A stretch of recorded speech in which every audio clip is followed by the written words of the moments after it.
was boarding math class one day and decided to experiment with some trig functions and just plugging like weird things into them to see what will happen, and end up like creating some like what I saw was like really beautiful mathematical patterns, and some of which crashes Desmos, but others I thought maybe I could like turn them into like actual wallpapers and decoration.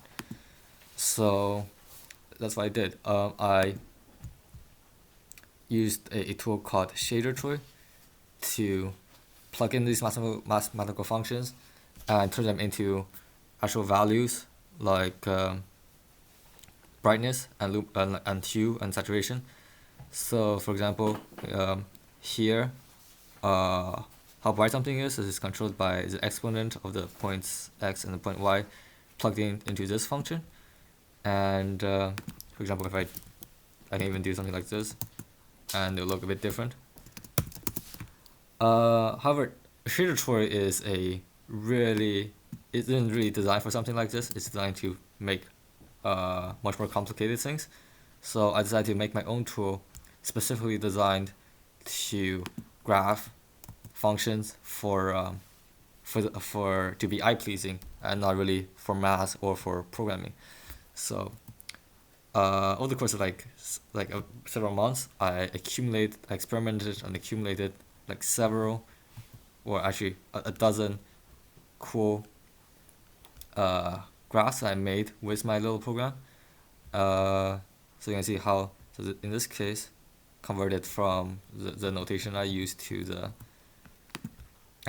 to math, like more standard math notation, how the hue, saturation, luminosity of something is given here by the function plus 0.8, the 0.4, and the minimum of the square root of the function of 1. These are just like formulas I came up with to make things look pretty. The base function is, I use modulo here to get this like cool sudden change in color, along with like this tan to get this spiky thing. Yeah, it's all kind of hard to explain, but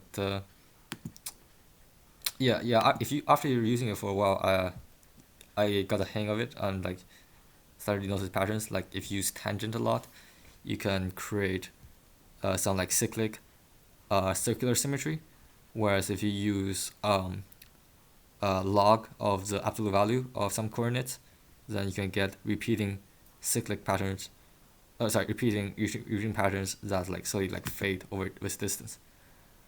And yeah, so this is, I call this the Rippleweave, and it's a bunch of like functions that I made and graphed using my own little program.